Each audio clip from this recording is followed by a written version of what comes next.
Ya, Assalamualaikum. Ceria hari ini mana Jun dah cakap pasal durian. Tak harus berubah mood tadi.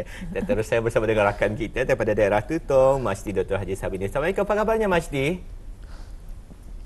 Waalaikumsalam warahmatullahi wabarakatuh kepada rakan setugas Dini dan juga Nur Hayatul. Alhamdulillah saya kabar baik pada pagi ini. Alhamdulillah kita harapkan. Jadi kalau Mazdi sendiri terus-terus gitu. Tadi cakap pasal durian kan. Jadi suka durian apa? Durian kuning ke ataupun durian putih? Kalau saya sendiri apa jenis durian saya memang makan tapi tidak begitu kerap lah kerana saya bukan penggemar tegar makan durian. Tapi kalau diberi pilihan saya lebih suka durian yang lemak manis lah. Lemak manis. Lemak manis. Ala amboi amboi. Menyanyi tak? Santan. Okey, kalau jenis durian yang lemak manis, okeylah. Tadi tahu durian kuning biasanya ataupun durian udang galah, durian simpur. Jadi Mazdi makan macam itu saja, macam Madini katanya ia akan menikmati makan perlahan dan sebagainya. Caranya makan durian dia mesti tenang tu. Kalau macam Mazdi sendiri macam mana? Kalau saya sendiri saya akan makan teruslah. Kalaupun seperti contoh saja isi durian itu tebal, saya akan cubit sedikit saja kerana saya tidak boleh makan begitu banyak. Saya mudah rasa demam, akan jatuh sakit lah. Tapi kenapa kalau ada misalnya Masdi ada lebih-lebih durian atau panggil saya Donato. Kami menolong menghabiskan Masdi. Itu tak ada masalah. Okey. Jadi apa-apa Mazdi, mungkin banyak info dan juga pengisian daripada daerah Tutong kami serahkan kepada Mazdi. Silakan. Baik, terima kasih kepada rakan setugas yang begitu ceria pada pagi ini, Dini dan juga Nur Hayatul. Bismillahirrahmanirrahim. Assalamualaikum warahmatullahi wabarakatuh. Selamat pagi dan salam sejahtera kepada penonton. Kita dipertemukan pada pagi ini seperti biasa juga untuk berkongsi makluman semasa dan juga satu bahan visual yang akan kita saksikan bersama sebentar nanti. Dan saya kongsikan terlebih dahulu acara yang akan diadakan pada pagi ini, iaitu program kemahiran IMPA Asas Bahasa Isyarat yang akan diadakan pada jam 9 pagi ini di Pusat Belia Daerah Tutong. Jadi kepada audien yang turut serta mengikuti program kemahiran IMPA Asas Bahasa Isyarat pada pagi ini diharap akan dapat hadir lebih awal dan dapatlah menimba ilmu dan mempelajari mengenai dengan bahasa isyarat. Baik, itu satu info semasa saya kongsikan terlebih dahulu, dan untuk selanjutnya mari kita saksikan bahan yang kami sediakan untuk hari ini.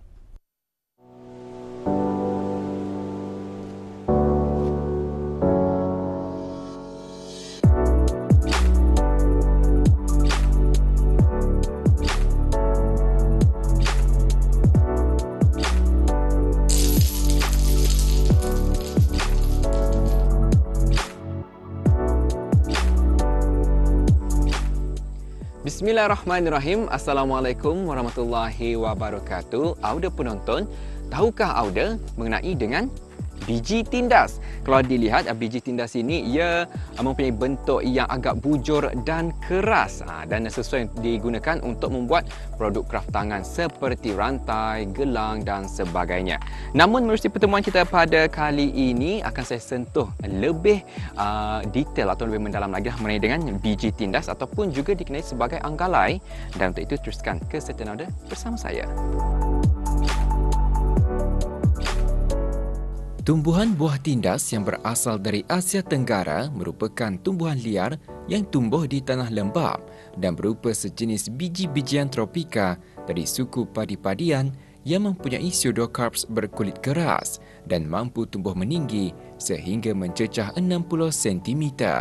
Biji buah tindas atau anggalai mempunyai lebih kurang 200 biji dalam satu rumpun yang saintifiknya disebut Coix lacrymajobi atau turut dikenali sebagai Adlai atau Adlai millet yang berasal dari keluarga Poaceae. Dalam pertemuan kali ini bersama pasangan adik-beradik dari kampung Kuala Ungar, Dayang Nurul Rifhan Ji dan Nurul Lifah Ji yang telah mengusahakan pembuatan produk kraft tangan dari bahan alami biji buah tindas lebih dari 5 tahun. dengan membudidayakan penanaman tumbuhan di kawasan perkebunan mereka memudahkan untuk mendapatkan biji buah tindas yang telah matang atau masak, iaitu berwarna putih atau kelabu, untuk dipetik dan digunakan sebagai manik alami. Saya mula mengetahui mengenai biji buah tindas ini pada sekitar tahun 2016, di mana pada masa itu saya baru mengenali dan mengetahui fungsi biji buah tindas ini. Dan apa yang mendorong saya untuk mengusahakan produk kraft ini adalah kerana keunikannya yang semula jadi, di mana ia boleh dijadikan sebagai manik untuk produk perhiasan. Tidak terlalu sukar untuk mendapatkan bahan asasnya kerana pokoknya sentiasa menghasilkan buah. Kami mengetahui kegunaannya mula dari ibu saya, di mana mereka sejak kecil sudah membuat galang dari biji buah tindas ini. Untuk mendapatkan bahan utama iaitu biji buah tindas secara berterusan, tumbuhan biji buah tindas yang telah tua iaitu yang berwarna hitam disemai di tanah subur yang tidak terlalu kering dan terkena pada pancaran sinaran matahari. Tumbuhan tersebut akan mula berdaun pada bulan kedua setelah disemai, dan setelah 3 ke 4 bulan, tumbuhan akan menghasilkan bunga terdiri daripada banyak bunga kuning kecil. Selepas berbunga, akan mengeluarkan biji buah, dan dalam bulan ke-6, biji buah akan matang. Tanaman ini hanya memerlukan pemulihan yang minimal sahaja. Namun tumbuhan tahunan ini juga boleh tumbuh secara semula jadi melalui bijinya yang telah gugur dengan sendiri ke tanah tanpa disemai. Baik ada penonton, kini tiba masanya untuk ditunjukkan cara bagaimanakah kraftangan daripada biji buah tindas ini dibuat. Dan kalau dia juga antara karakteristik biji buah tindas dapat dilihat di tengah-tengahnya tu ada mempunyai ruang, namun ia perlu dibersihkan terlebih dahulu kerana di dalamnya terdapat ampa ataupun uras, dan juga di sini dapat dilihat pelbagai tambahan hiasan untuk dihiasi pada kraftangan biji buah tindas itu. Nanti dapat dilihat di sini ada daripada hiasan-hiasan kayu, kemudian ada juga saya nampak dilihat hujung tu manik-manik daripada kayu yang beraneka warna. Amat menarik sekali.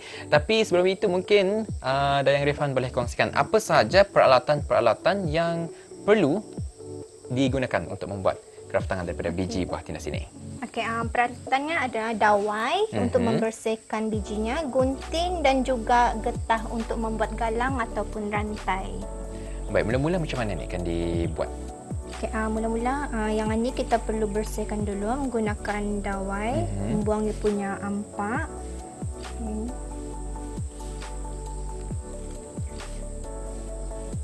Dan make sure ia punya lubang di dalam biji tu clear lah untuk disanang masukkan banang nanti.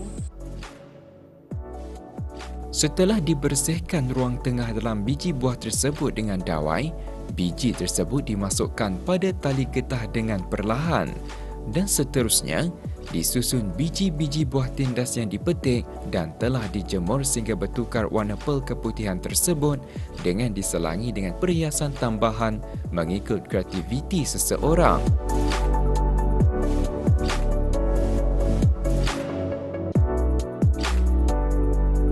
Penggunaan biji manik dari buah tindas ini secara tradisinya digunakan secara meluas pada zaman dahulunya sebagai aksesori kraft dan masih dipertahankan oleh sesetengah penduduk kampung pedalaman di negara ini.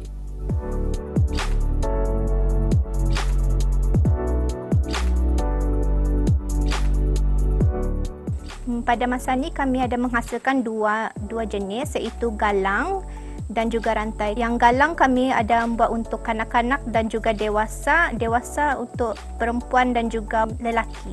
Kami juga ada membuat tambahan kepada rantai dan galang di mana kami ada menggunakan manik buatan dari kayu untuk membuatnya lebih menarik lagi. Kenapa orang perlu tahu? Sebab masa ini tidak banyak lagi tanaman tidak banyak lagi orang yang menanam biji buah tindasan ni. And then kemudian uniknya ia boleh dijadikan biji yang natural yang bukan diperbuat daripada plastik. Masa ni banyak pembuatan galang, rantai dari produk plastik dan sebagainya. Dari sanalah kita memerlukan untuk mempertahankan pembuatan kraft dari biji buah tindas ini kerana ia adalah bahannya dari alam semula jadi dan tidak mencemarkan alam. Produk kraft yang dihasilkan mereka ini juga merupakan produk kraft tangan yang berdaftar di bawah Satu Kampung Satu Produk bagi MPK Kampung Merimbun sebagai usaha mereka untuk menyambung kreativiti masyarakat terdahulu dengan menghasilkan produk kraft daripada biji buah tindas yang diproses secara tradisi. Baik, ada penonton, inilah dia hasil gelang yang dibuat oleh kami bertiga dan alhamdulillah ia tidak mengambil masa yang begitu lama, lebih kurang 10 minit sebenarnya. Jadi ini gelang yang merupakan gelang untuk dewasa dan juga kanak-kanak. Jadi mungkin boleh kongsikan sekiranya gelang untuk kanak-kanak saiznya macam mana? Biasanya kalau kanak-kanak dalam 12 cm dan kalau untuk dewasa dalam 18 ke 20 cm. Kerana mengikut jua saiz pergelangan tangan tuan. Dan itulah ya, dapat kita melihat kecantikan, keindahan. Menariknya sebenarnya saya melihat kraft tangan daripada biji buah tindas selain pada gelang dapat juga dibuat rantai, dan saya harapkan juga mudah-mudahan pakej program kali ini dapat memberi manfaat kepada auda yang menyaksikan dan mengenali lebih dekat, lebih dalam lagi mengenai dengan kegunaan biji buah tindas dan juga apa yang dapat dikongsikan menerusi pertemuan kali ini. Sekian auda penonton. Assalamualaikum warahmatullahi wabarakatuh. Jumpa lagi.